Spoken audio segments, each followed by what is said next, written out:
the owner and operator of a firearms training facility in beautiful Cape Coral, Florida, which we specialize in you. We specialize in the first time shooter. We specialize in people who want to learn how to shoot a pistol and we're here for you and you only. So we started this channel many years ago for the purpose of getting comfortable with around people and getting you comfortable around a firearm, and that is what we do. So we have a few people on that are already tonight, which is pretty exciting each week to see people popping on to watch our podcast every evening. These are live podcasts, so they are video, but you can actually visit the YouTube music channel and look us up, and we have the audio podcast of this as well. There's 27, and this makes 28 editions that we have available. This is a good one tonight. This is a good one. This is a request from one of our subscribers on why they didn't really explain if they were a male or a female, but I assume with the name that they were a female, why they're shooting low, and I'm going to give you a bunch of tips why. But before we do that, I want to make sure you guys can hear me loud and clear. So if you can go ahead and comment loud and clear, it'd be awesome. And then if you are on here for the very first time, I would like you to tell me where you're from. Hopefully, you are uh, a, a subscriber. But if you haven't subscribed, I highly recommend you subscribe to our channel. Maybe you should hit the bell icon, the like button on our YouTube channel. Would be awesome. That would help tremendously.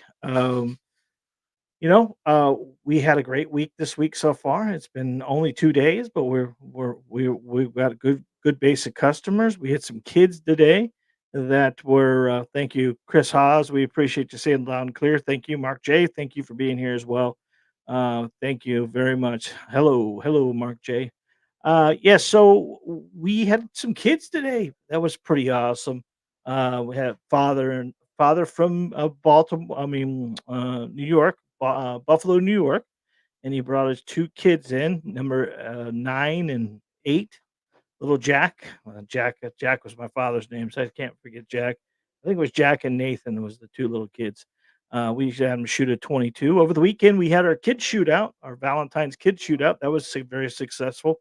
We set up some reactionary targets, some balloons, some tin cans, and things like that, and taught them a little bit of security, a little bit of safety, and to have fun with the firearms. That was kind of an awesome way to bunch of kids teach those kids to shoot, teach those kids to respect the weapon and not fear it. A pretty awesome weekend. Parents, thank you very much for bringing your children to us and trusting us.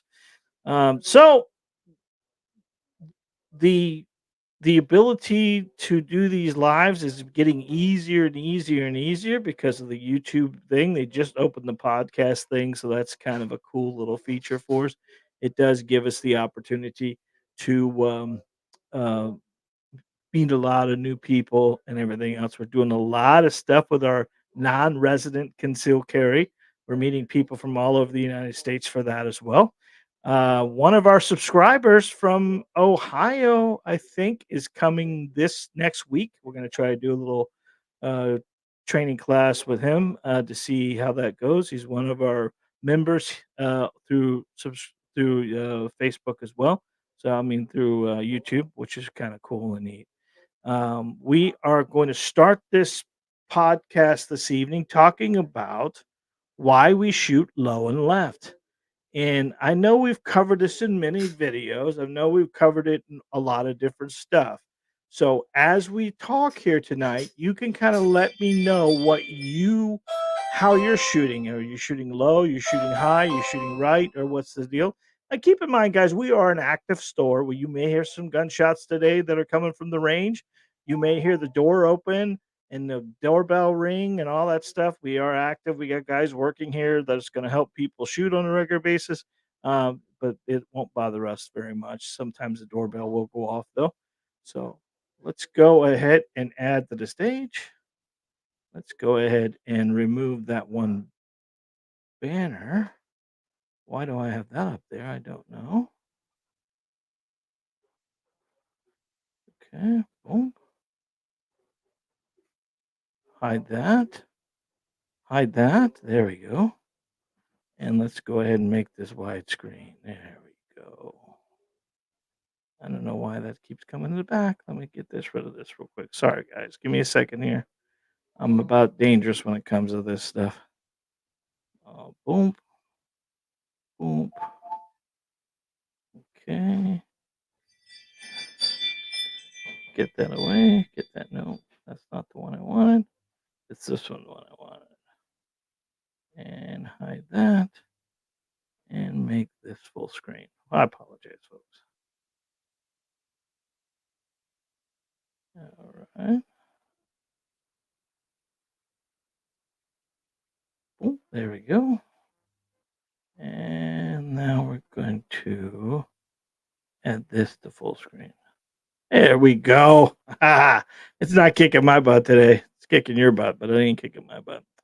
And then we're going to go to full screen if we can. Boom. 10 tips for stop shooting low with a handgun by yours truly, Mr. John G. Johnson, the firearms trainer. Majority of the time, a left low or low in right impact or a and right-handed and low and left is normally anticipation as well as pulling the trigger, and there's a couple things we can do to stop this and become more accurate with a pistol. So as we do each screen, I will explain a little bit, and then if obviously we'll go back to comments here in a few minutes and see if what we have as far as people talking about what they actually do when they shoot. Go ahead and comment below and let me know if you're a low and lefter or you're high and righter or you are dead center impact all the time. I mean, there are some people on here that would be doing that. So let's start out with what causes a lot of the inaccuracy is improper grip. Now, this is a picture of the proper grip. This is the two thumbs forward grip. It aligns the strong hand high on the backstrap, placing the sport hand webbed in a space between the trigger. Now, I know you've seen a lot of people that have taken their non-dominant hand. This blue gun you're seeing here is a copy of a Glock. And you can imagine if you took your pointer finger, your index finger, and grabbed a hold of that front trigger well, you would tend to pull this gun to the left because that would what would happen. But if you notice how he's got his wrist at an angle, he's locked out his wrist as much as he can, and he's going to make sure he's gripping as high as he can. Now, if you can imagine the last time you shot a pistol, one of the challenges most people have is they got to make sure there's no thumb pressure. Had a guy last week, he was continuously shooting to the left, and I said, "Are you applying pressure with your thumbs?" He goes, "Nope, nope, I'm not doing it."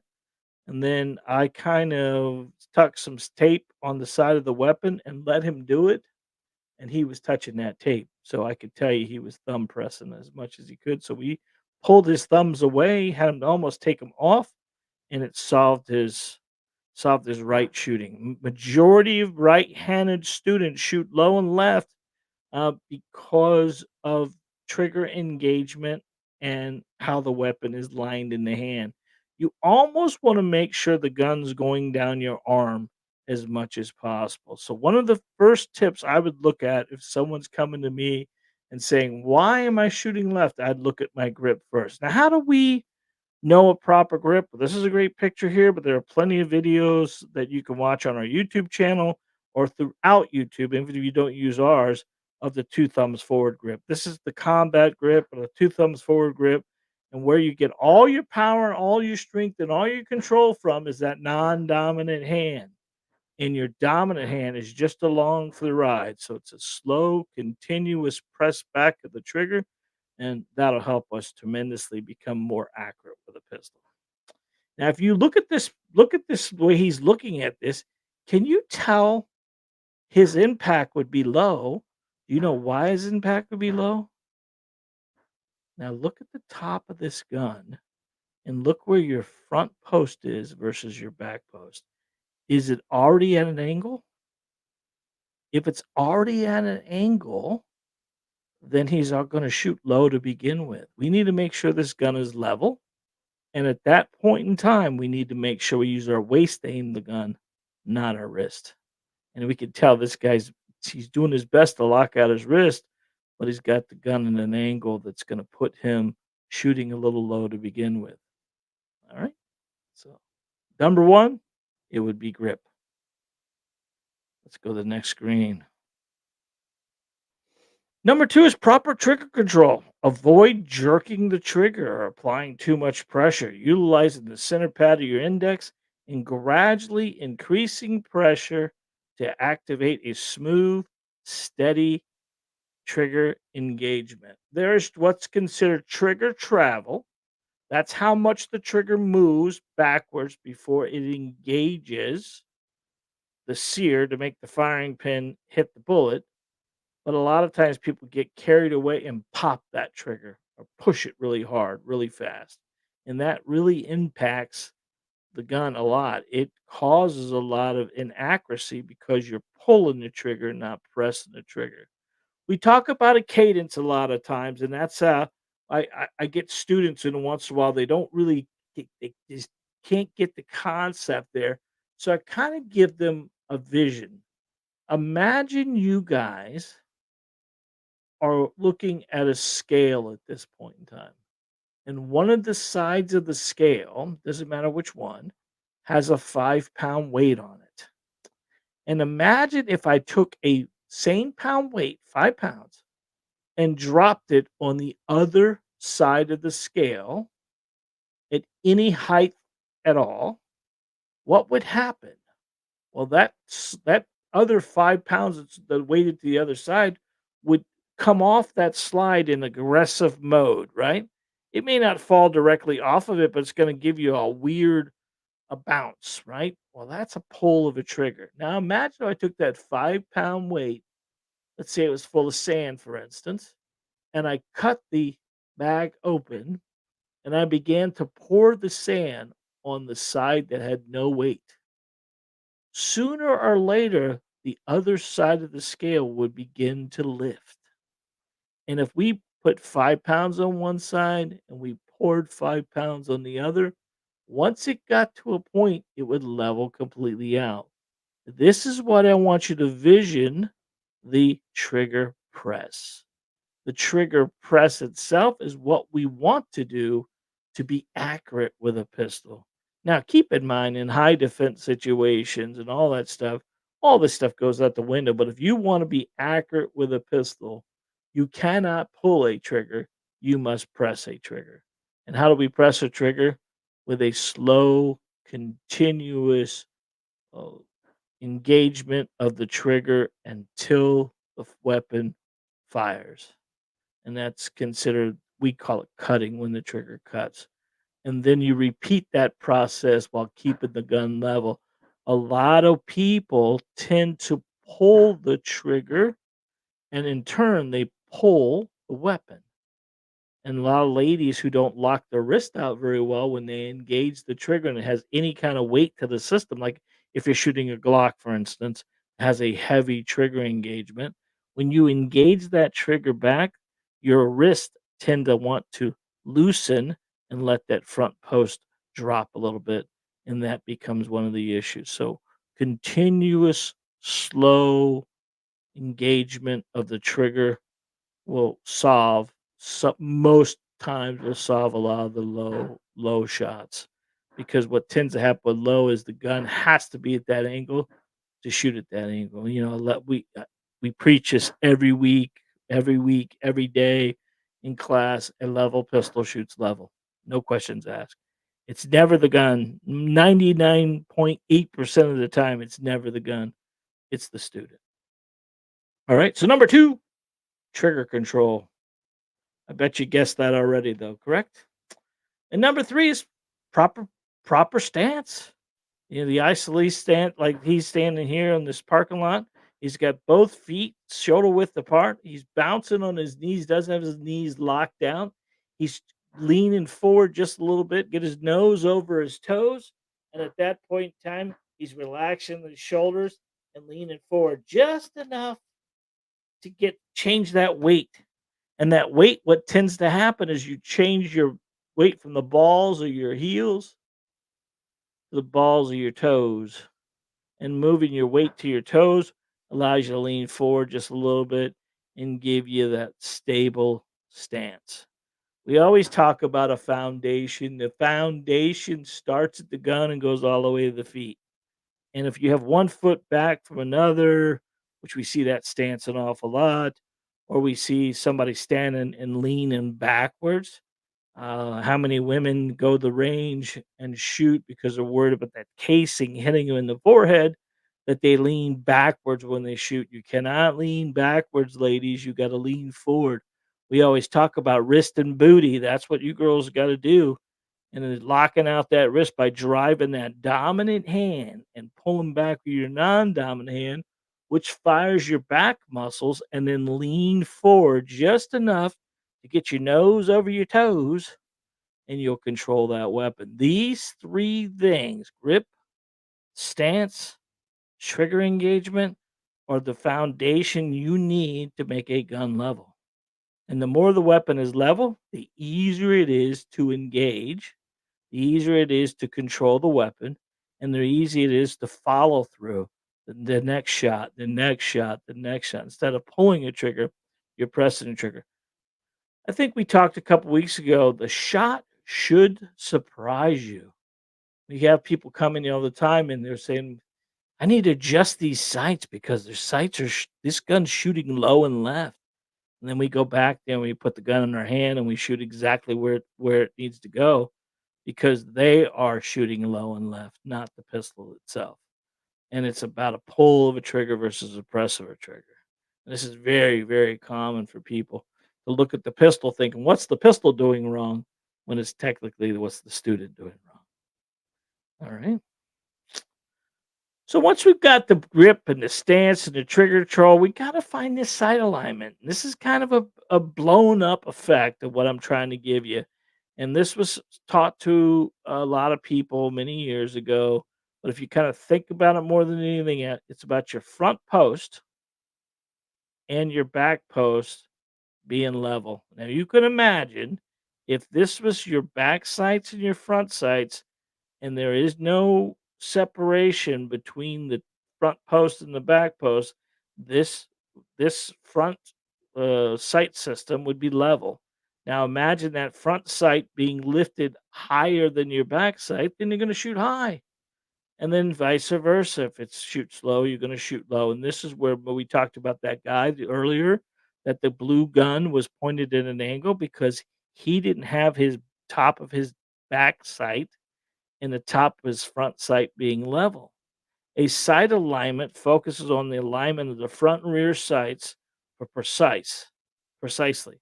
The top and the front sight should be level with the top and rear sight, creating a sight line. Now, this is important because a lot of people tend to bend their wrist when they aim a pistol. You bend your wrist to aim a pistol, you're already got the gun in an angle, and that's where it's going to go, whether it's high or low. A lot of people, when they first start out, they don't focus on those back posts, those back sights. They focus on the front sight and shoot high all the time. And that becomes one of the issues that we got to get you into. It's a three dot system. Oh, Glocks have a box and dot system, but no matter what it is, whether it's a box and dot system or a three dot system, it's the top of the sights need to be level with each other. And that proper negative space, look the right and left of your front sight. You don't see it tighter on one side and looser on the other. It's complete negative space in between, which will physically give you what you want is that level gun. Now, obviously, you can't focus on a ton of stuff at one time. Your eyes won't do it. So here's what I'll give you a little tip. If you are focusing on your front post and your front post only, your sight system, whether you're looking at like a dot or whatever it is, or a circle or a silhouette of a guy or an X or whatever it is, and then your back post should be blurry. Those 2 should be blurry, and your front post should be crystal clear. You should be able to tell me everything about it. That's a proper sight alignment. And then we're gonna get the sight picture here in a second because this is gonna help you. This is focusing it all around. This is elementary stuff, but you gotta get it all together. It's a full system, guys. You can't lose one of these because one of these will cause you to be off. All right. So here we go, sight picture. Now, I'm sort of showing you what I was telling you about. We look at the back sight, the target itself, look at it. It's blurry. And we focus on that back post, right? Look at those 2 dots. They're blurry, right? But look at that center post, right? The front post. Look how bright and clear that is. That's kind of what we're looking for. And as we focus on that front sight and let it float on the target, and this is what's called 6 o'clock hold. It's not dead center. It's a little bit below the center post. And if it's a little bit below the center post, this is called 6 o'clock hold.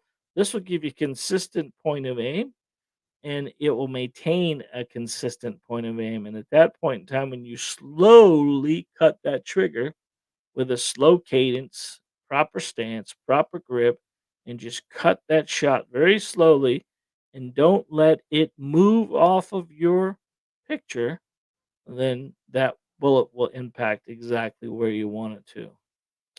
And again, we talk about sight pictures, maintaining a clear view of your target by superimposing and aligning of the sight on it.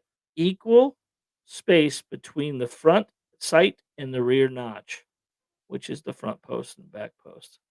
This here is what we're trying to find, and most people try to focus on everything at one time, and this is what causes our highs and lows and rights and lefts when you're impacting the trigger with a pull versus a press.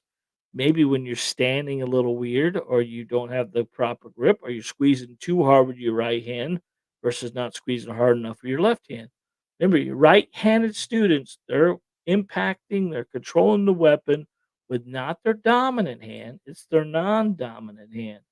And when you're thinking about as someone who's left-handed, they need to focus on their non-dominant hand, which would be the right hand, to control the weapon.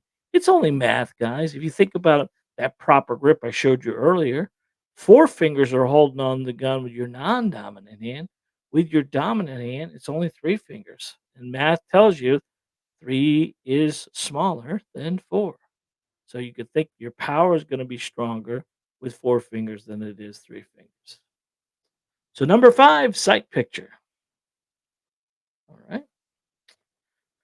So, people always ask, well, do I need to hold my breath when I shoot? Do I need to kind of get a, hold and exhale and inhale? I'm not sure in a short distance of a firearm, let's say less than 50 yards, that breathing is going to impact anything. Now, I do have a lot of students who come here when they're first starting to shoot a pistol. I have to remind them to breathe because they get a little anxious because they haven't shot a pistol before and they hold their breath and then they look at me after 5 shots and they're red as they're red as can be because they held their breath and I got to remind them they got to breathe a little bit. You got to breathe.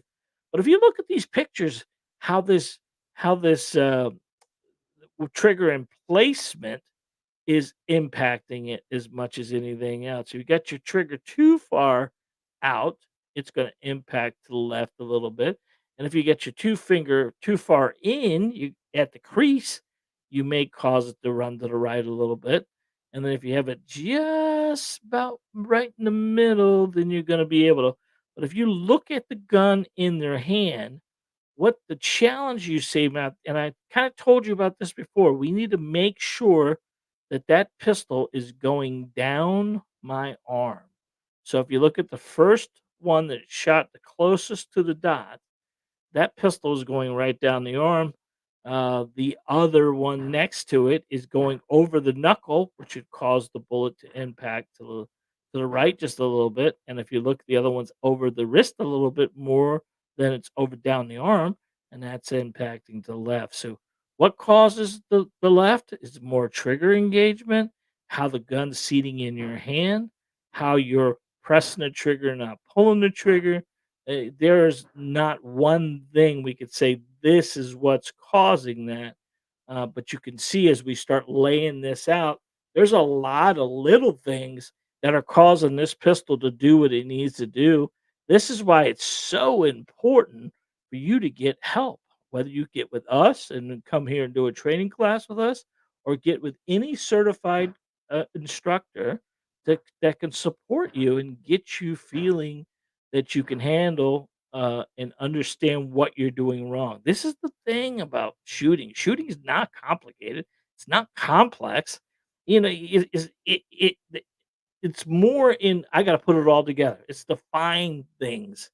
Shooting's not complicated. It is complex because there are little tiny moving little things we got to do, and one thing can cause you to miss.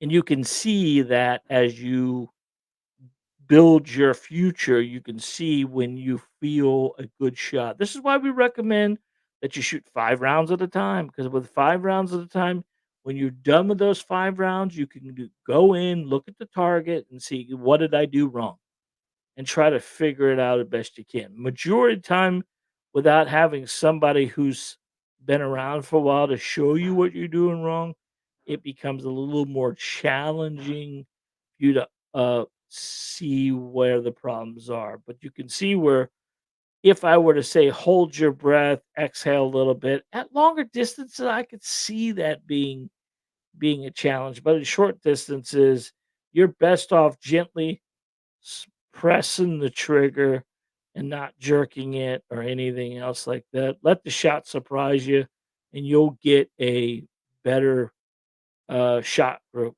when you keep them together like that. You know, a lot of times people say, "Well, it can be the trigger." Yeah, it can be. You could imagine if you got a, the old Smith and Wesson SDVs. Those SDVs had a hellacious trigger on them, but they were a continuous heavy press trigger that went all the way to the back. There was no hardly any reset, and you had to be very careful keeping that gun level while you were engaging that trigger. Once you got that trigger back to a certain point, it would cut, but it was a heavy trigger, and those heavy triggers do cause pistol manipulation like a light trigger would not, right? You can imagine a double action revolver versus a single action revolver, right? Take a double action revolver and pull through double action. You have to really pull back that trigger and get it back, keep the gun level until it cuts. But if I reached up and cocked that hammer, and then all of a sudden we had the very lightest trigger pull we can have, you're going to be more accurate with that pistol because it is a light trigger engagement. So, number 6, breathing techniques. Practice taking slow, controlled breaths. Exhale, pause briefly, and gently squeeze the trigger. Again, I'm not sure breathing control is the best overall advice. I would tell you the later part of this exhale, you got to breathe because that's one thing that if you're trying to hold your breath, you're gonna tend to uh, uh, cause yourself a little bit more stress, but gently squeezing the trigger, minimize any jerking movements. Again, smooth trigger engagement will keep the gun level. Uh, All right, let's go to the next slide. A follow through. This is one of those things that I see on a regular basis that people do not do is they what we consider called prairie dogging. They will cut the shot and then lift their head up to see where the impact was.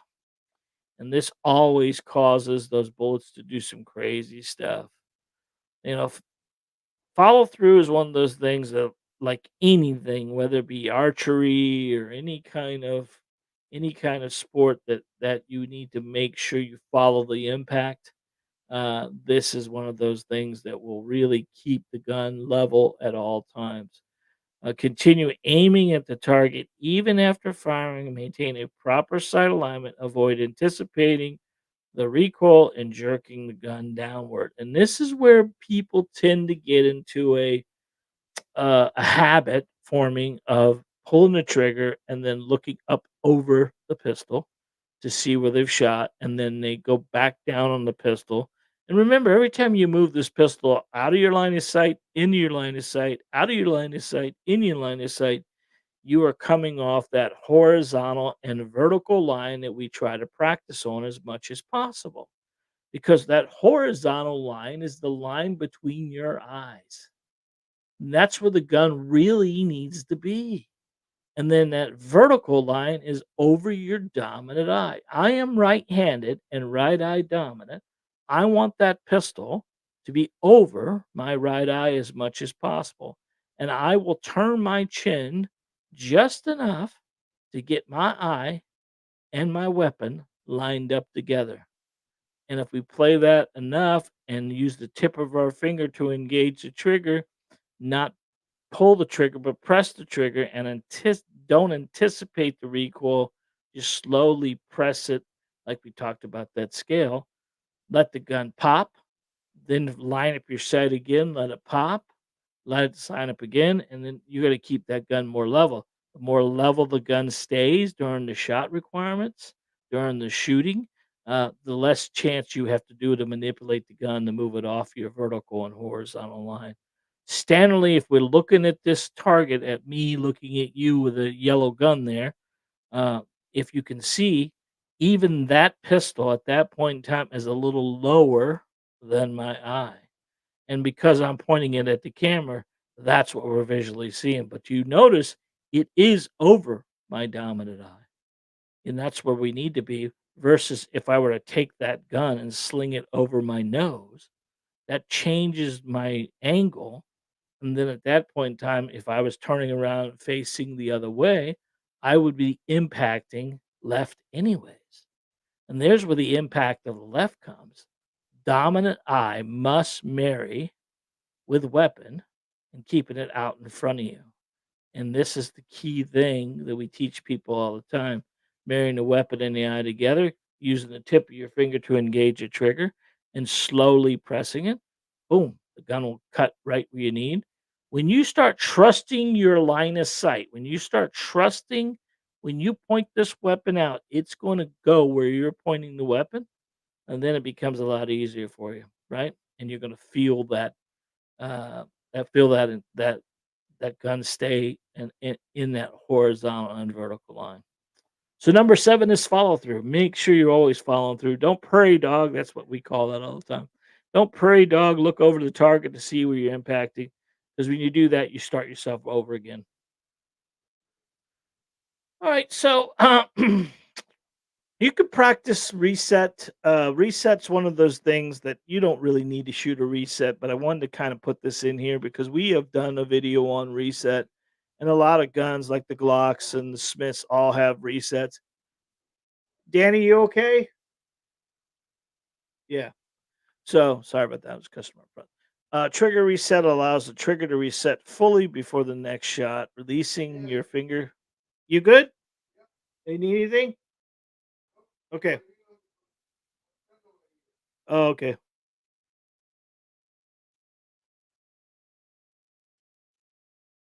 Releasing your firearm. So the idea you have what's called trigger travel, then you have trigger depress, and you have prep point. And what tends to happen with the reset is you're going to take all the slack out of that trigger until it meets resistance. And after you prep the trigger, which at that point in time, there's a lot of guns that have very easy walls. In other words, the actual trigger will hit a hard wall, and anything past that point, the weapon will cut. And then there are guns like the Glock that have a heavy trigger which loads, and once it gets back to the far wall, the weapon will cut. If you hold it on that back wall and slowly let the trigger come forward, you will hear a small click. And that small click will allow the trigger to reset enough that you'll be able to engage the trigger engagement of the trigger pin, the firing pin. And then at that point in time, uh, you only have to let it come that little bit up to reset the trigger again, reset the trigger again, reset the trigger again, and this gives you a tighter grip. Now, when do we shoot reset? Never. Maybe bullseye shooting, and if you really want to get to a point where you're really, really super accurate with a pistol, you need to run the trigger with the full engagement of the trigger. This will help you feel a lot better. There's a lot of students that come to and shoot reset all the time, and you know who you are. Uh, don't do that because reset all the time, that's not a natural thing you're going to do. And it puts you in a weird position where you're only hearing that click all the time. Now, I've shot reset, I have not shot reset. I would tell you, understanding trigger travel is the most important thing. I could put any gun in my hand. After I shot it 5 times, I know where I need to take this trigger to make that gun cut. And this is where, if you kind of get your head around, that's where we need to get our education over, right? So trigger comes back, it loads. At a certain point, it's going to get a resistance, and then it'll pull right through, and then the weapon will cut. Now, if we're slowly engaging this trigger back, we're going to start to understand how much pressure I can put on this trigger before the weapon will fire. And that itself is an education that needs to be done with every weapon you own. Because sooner or later, you may be asked to shoot somebody else's weapon, and you can do that same travel trick with anything. Don't even have rounds in it or anything else like that. You can take the magazine, take the rounds out of it, rack the slide, and begin to slowly engage it back. The more we engage that trigger back out of the trigger travel to resistant point to fully trigger depress, which makes the gun cut. There are 3 stages of all triggers. You just need to figure out what your weapon has. Um, Again, in a high defense situation, no one's shooting reset. No one's doing any of that stuff. Yeah, trigger reset allows the trigger to reset fully before your next shot, before without releasing the whole trigger. If you don't shoot the trigger reset, you're releasing the trigger for a full travel every time you engage a trigger, which is okay. Don't get me wrong. It's like shooting a revolver double action all the time. You know, they make single and double action semi-automatic pistols. And if you shoot the double action of a semi-automatic pistol, that trigger engagement could be 7 to 10 pounds. Now imagine shooting a semi-automatic pistol, 10 pounds, 10 pounds, 10 pounds. Sooner or later, you'll start to understand it and you'll be accurate with it. But with a double single with a semi-automatic, the first one's 10 because that's sort of the safety on the gun. Because they have decockers on them, they really don't have safeties. There is a red button that shows the safety, but it's a decocker. And what it does, if you rack that slide and put one in the chamber, the slide is back, the hammer is back. We don't want to leave that on our counter with the hammer back. So there's a button on there that's called a decocker, and it decocks the weapon to a point where it will be a hammer down on a live round. And then if bad guy came in or you're at the range, you need to shoot that first one with the double action trigger, and all the rest are both single action triggers. And the single action triggers could, if let's just calculate estimation. If the double action on a Sig 226 is 7.5 to 8 pounds. A single action, it could be in the fours. It could be in the fives. You know what I mean? So it's going to be a very light trigger pull, which will make you twice as accurate.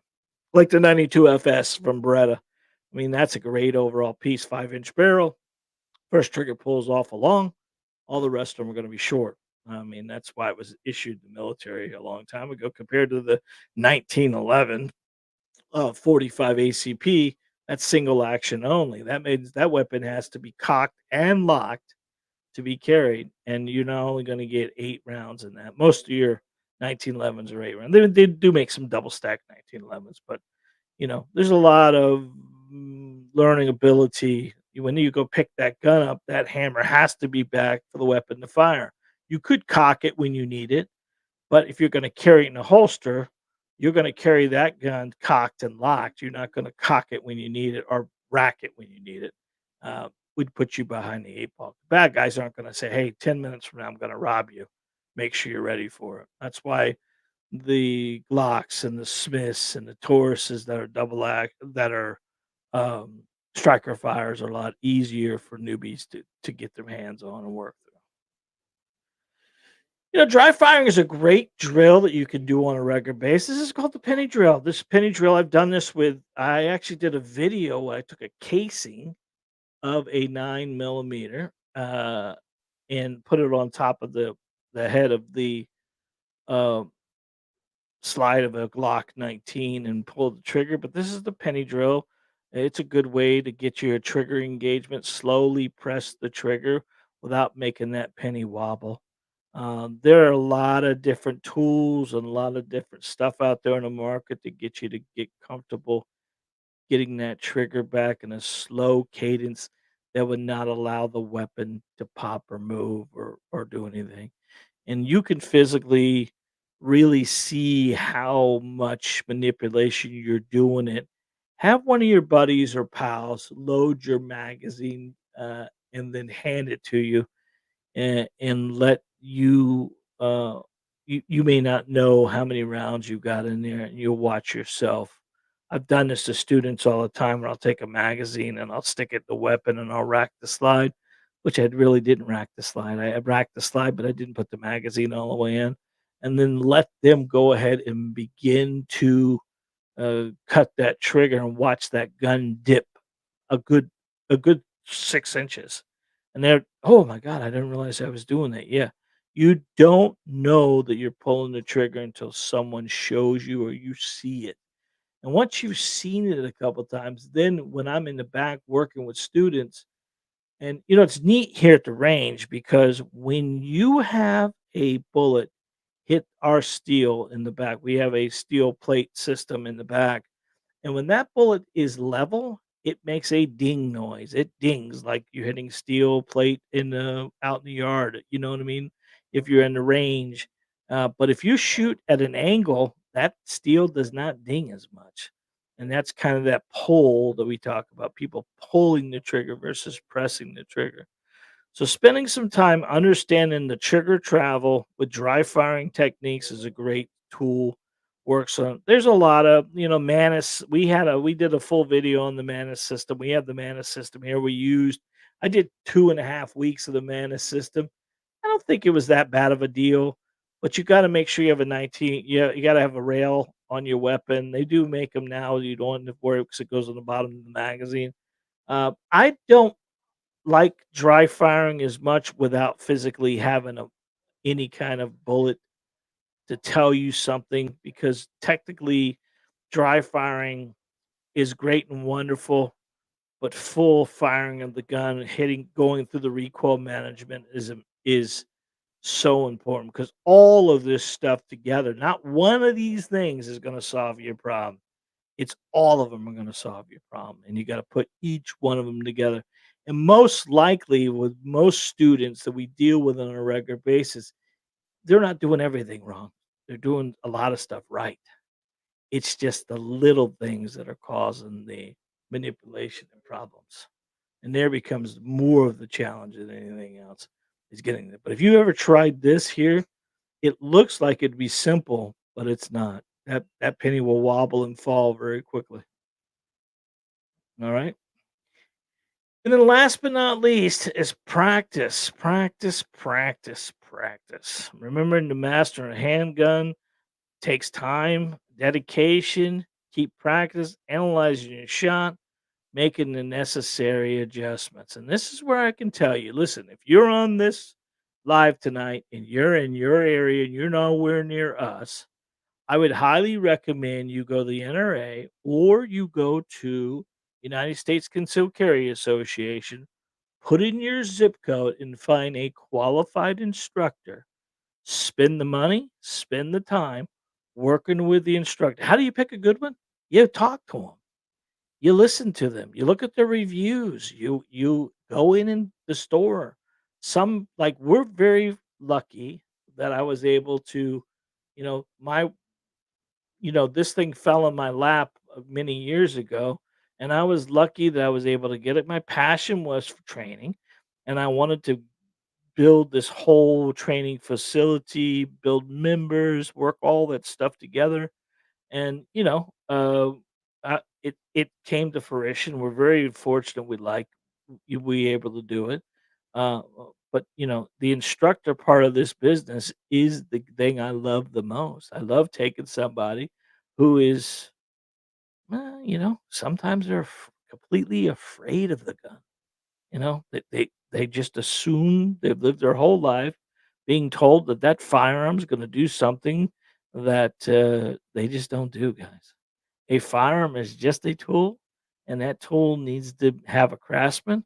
And once you've got somebody that can hold your hand through the process and get you comfortable running the gun, you don't need to be a muscle man to run a gun. You don't need to be, Wonder Woman. You just got to be able to understand that I operate the tool. The tool does not operate me, and get the right instructor to work with you. We would love to have you here. Hop in the plane, get your butt here, and we'll set you up. We'll set you up with a couple good classes. Cool thing about that is when the instructor gets done with you, he's going to give you that full foundation from the gun all the way to your feet and get you comfortable running that pistol. A lot of times it's hard to make a decision on what pistol you like until you get to shoot them. One of the great things about our company is everything in our store, all the firearms that are in here, they are our training firearms that we let people use on a regular basis to make sure they're picking the right pistol for them. And then at the end, we just order them one. With the manufacturers the way they are nowadays, and we don't need to stock 50 different items. We're not I wouldn't consider me a gun store. I'm gonna carry the top quality products, American made, manufacturers that's gonna give you the best ability for you. And then we look at the student and say, "Hey, this is a good gun for you. This isn't a gun for you." I mean, I talked to a couple people last week. We had the revolver live a couple weeks ago, and we have ladies that come here all the time that bought a revolver that never pulled the trigger. And those are the little things that we would hopefully, when you get to a good instructor, they're gonna walk you through a ton of stuff to get you comfortable. A lot of women are told that they can only shoot a revolver, which is bullshit.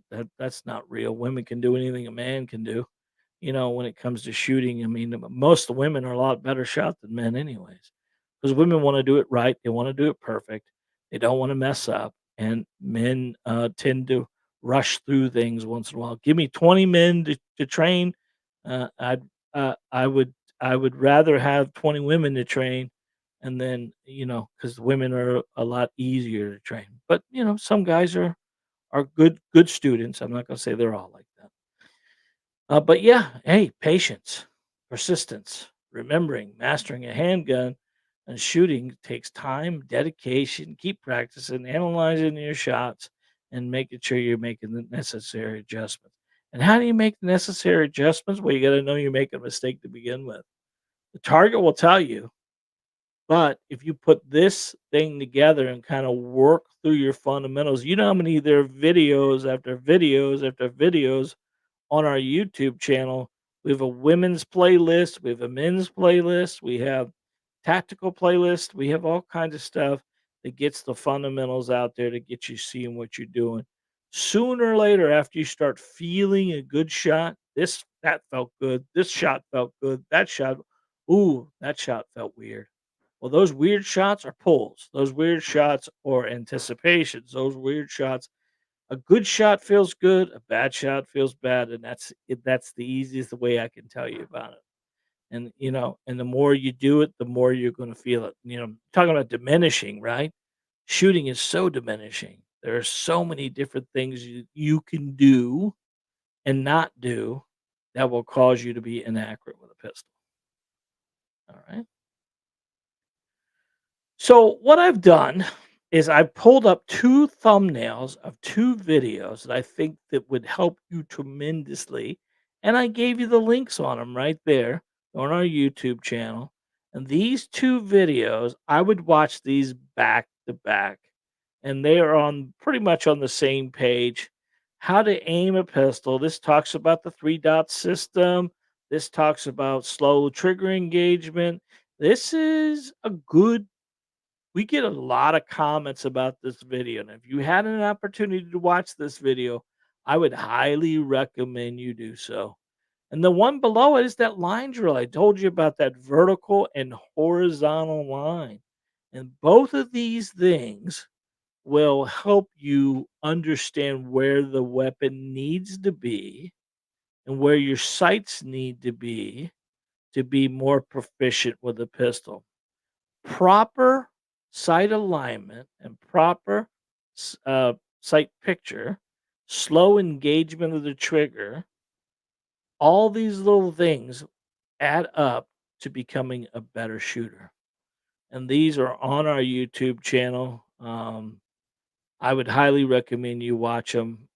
They are great. I'm not saying that people from YouTube that'll watch the video have really gave us a rounding applause on these things. Now, the line drill itself is pretty simple and easy. I told you about that. These are great drills you can do at the range too. Taking a black piece of paper, a black marker, and a white piece of paper, and just try to keep those shots above that line. If you look at that line drill, you have that horizontal line. If you're aiming at that horizontal line and you're impacting below that line, that tells you you're pulling the trigger. You're looking over the pistol. The gun's at some line. You should be impacting that line or just above that line with your bullets. If you're above that line with your bullets, not missing the line, but just barely connecting with that line, then you got it pretty well there. But if you're aiming at that line and you got the weapon out in front of you, and all your bullets are impacting below that line, you got to look at your trigger engagement. You got to look at your sight alignment, and you got to look at how you're gripping that weapon. And are you pulling the trigger or pressing the trigger? Because all four of those will cause you not to connect with that black line. And vice versa on that horizontal line, the vertical line, on the horizontal line, you can work that line up and down, but make sure you're not using your wrist to run that line. Make sure you use your waist to aim that line. Remember, we do not aim a pistol with our weight with our wrist. We aim a pistol with our waist. And these two videos will give you a ton of education, and you can watch these on a regular basis. Keep them, and it will show you all the things you're doing wrong with a pistol. In conclusion, I hope these ten tips help you understand why you shoot low. Shooting is not complicated, it's complex. Putting it all together will increase your accuracy. Thanks for watching our podcast. Make sure you tune in every Tuesday night and for another informative show. Please don't forget to hit the bell icon, the like, the subscribe button, and every time we upload a video or upload any of our YouTube stuff or any of our other stuff, you guys will be the first to know. Listen, it's very important for me to understand what you guys want to see and hear. And if you have any comments or comp any ideas of what you want us to do the next show on, we would love to help you in any way we can.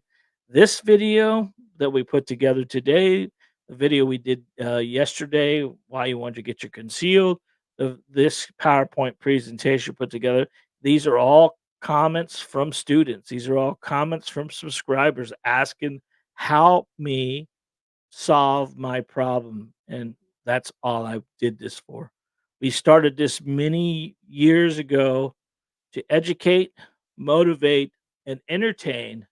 And I hope we've done that. If you find any value in anything that we've done tonight, there are a couple things you can do for me. One, we do have our memberships for as low as $2.99. You can sign up and support us on a monthly basis. Don't have to do that. We're not asking you for to do that, but if you wanted to do that, you could. You could always do one of those little comments that you could do that, or you could tell a friend or a family member and let them know about our great channel. All right, so let me pop out of this, get back into my beautiful face. There I am. We're gonna hit some of these comments here. Hope you're doing wonderful tonight. I hope that was informative to you. Go ahead and give me a idea where you guys are coming from, and let's see what comments we have this evening. All right, Mr. Jim, how you doing, buddy? Mr. Jim's going to be coming next Monday to say hi. Patty, his wife, is watching tonight. Hello, Patty. I'm looking forward to meeting you guys. I actually took my schedule and opened it up So I did not schedule anything for that Monday, around that 10 o'clock you talked about. I'm hoping that we can get together, maybe get you in the back there and give you some ideas on how to become a little bit more proficient. Jim told me him and his wife are new to firearms and they've been watching the show for a while. And he's going to be in the Orlando area, which is a little far for us. So we're going to take advantage of him maybe hitting us up so we can get him into the show here. Maybe do a video or something like that while he's here. That's awesome. All right. Well, good to see you, Jim. All right, Mark, thank you very much for being on the call. Chris, as always, you're the greatest. Natasha's mom. Hey, hey, I'm glad you're on there. Why do you shoot low? Because you're a lousy shot. Chris, you're not a lousy shot, buddy. You're not a lousy shot. Now you can let this hardworking man go home and enjoy some tacos. Yeah, yeah, it is. It is Tuesday night. Tuesday night is taco night. Papa Weasel. Right. Beautiful, buddy. You're awesome. Always loyal. Thank you, buddy. Tom, dry firing training with a laser bullet helped me a lot. Beautiful. That's good. That's awesome. All right. We got one from John here. Let's see what John has to say. John says, how different it will 124 grain hollow points shoot compared to 124 range rounds out of a 9 milli. Both are same brand of pistol Pete ammo. You know what? I haven't found that much impact difference. Sometimes your 124s and if you got a bullet that's a 115, I know 115s are a lot hotter, John, but I would just track I would always, anytime I'm putting a hollow point in my weapon, I want to make sure I shoot them. So I would recommend you run to the range and take 2 magazines and try to find there shouldn't be much impact. We sell Pistol Pete here at our store, buddy, and I can tell you that I haven't had much problems with any of Pistol Pete's stuff, and they hit almost in the same hole. Pete, they're clean ammo. It is something that I would highly just tell you to try. I don't foresee there's going to be that much difference. Impact difference at all, if any. But let us know. Uh, there we go. Let's see what Greg has to say here. What do you feel about the optimal distance to zero red dot? What what would you hold be for shorter and longer distance? Well, that's a good question, buddy. I did a video on how to sight a red dot in. I always recommend like, we have 31 feet all the way to our back here, so I we always sight our red dots in at that distance, and, when we kinda think about impact, I am gonna use a paper plate, 6-inch paper plate, and I would when I got that down to a science where I'm hitting at 31 or you could do 25 if you want or whatever distance you think is going to be best for you or what distance you get at your range. I would make sure those are in because technically from 0 out, you're not going to get that much difference. There's not that ton of travel as it goes, but I would always make sure I'm gonna sight my red dot in, Greg, at the furthest distance that I think I'm gonna need, because at the end of it, if you kinda think about 6-inch paper plate is really smaller than the 8-inch paper plate that we use for center mass when we're practicing on a regular basis, or you take an IDPA target, which is a 12-inch circle in the center. So, red dots are not designed for bullseye. They're not designed for crosshairs. They're designed for quick acquisition in a very quick manner. As long as you're pointing the point of impact is close to where the bullet's gonna be, you shouldn't be any real difference until you get past the distance of your furthest. Because remember, a bullet doesn't fly in a straight line, it flies in an arc. and we got to get to that archy position where it's about to fall on the other side. Like rifles or pistols, they all arc up. Your barrel is below your line of sight, and that bullet has to impact your line of sight sooner or later. That's your first zero, and then the second zero is when it falls back on the line. And then red dots, you're not shooting past. For defensive purposes, if you're shooting past 35 or 40, you probably should be shooting at the bad guy at that distance. So that 21, the 15, the 5, the 3, those yards like that should be easy. So that's why we kind of ours, we take it all the way out. We sighted a ton of red dots for students, and we do that. We sight it out the furthest distance we can. And then we do impacts in front here. We do it start at 3, 5, and 7. And there's 3, 5, and 7 yards. The bullet's almost in the same hole. I mean, there's if you're engaging the trigger properly, it shouldn't be that much difference. Great question, Greg. I hope I answered it for you, buddy. We appreciate you watching tonight. All right, cool. All right, one more. I put 9 through the shot a little low at first until I adjusted. Okay. I put 5 through. Well, that has a lot to say. Is it you, or is it the bullet itself? And that's kind of where we need to get our head down, because it's 124 and 124. That's the weight of the bullet. That's the weight of the head. I mean, we're gonna say that it was the bullet, and you adjusted by what? Did you adjust by moving your sights, or did you slowly press the trigger more, or were you using a red dot and you adjusted that way? Definitely 9 millimeter hollow points. You always need to sight them in, because they are lighter bullets sometimes.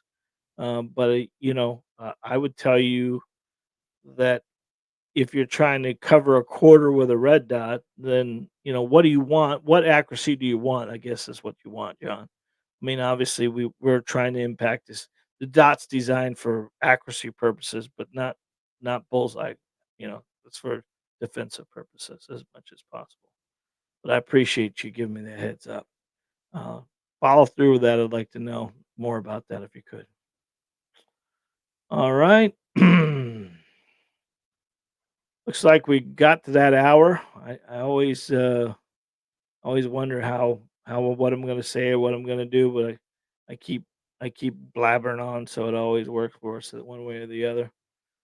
So if you guys are looking for something fun to do, hit that YouTube channel, watch some of those videos. There are a ton of them on there. We appreciate it very much.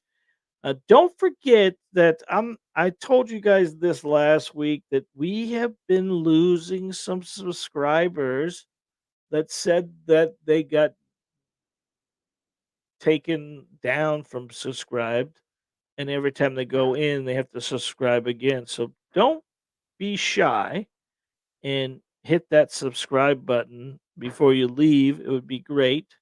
That way you can make sure, because every time you hit that subscribe button, that like button, and that bell icon, sooner or later, you're going to get notification. Now, I don't know how many of you got a notification of the live tonight. That would be good comment for us if you would let us know which if you got a notification of the live starting.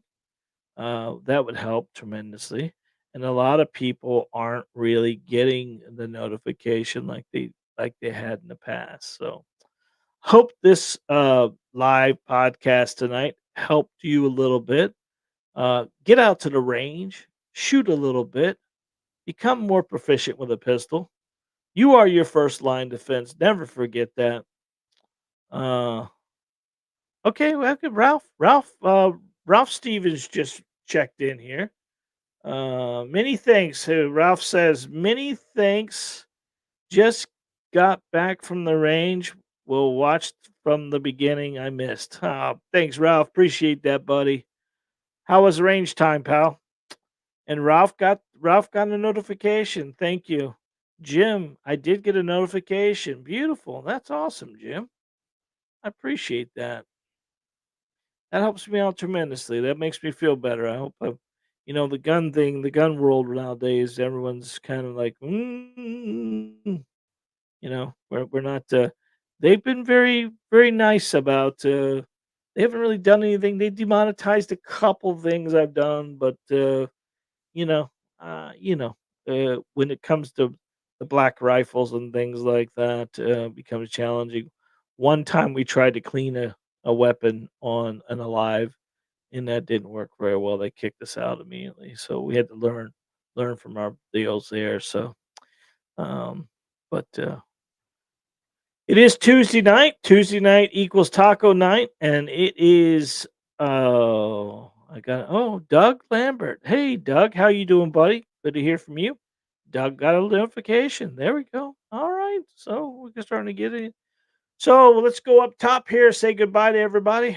I really appreciate every time we do these, and it's getting better and better every week. We appreciate you very much, Mark J. God bless you, man. Thank you, buddy. Thank you for being on the live podcast. We appreciate you, Chris. As always, my friend.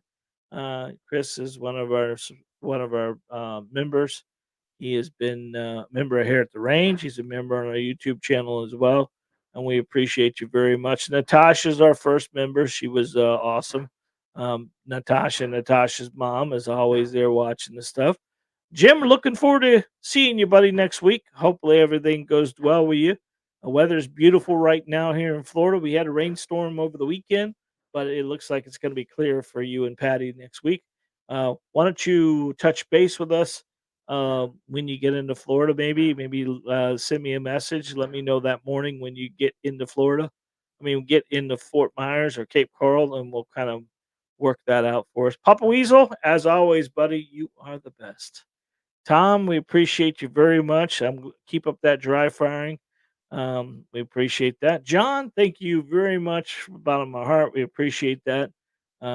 Great, always comment. Danny Schultz he's an awesome dude. He's my right hand man. Greg Cooper, thank you very much. As always, my friend.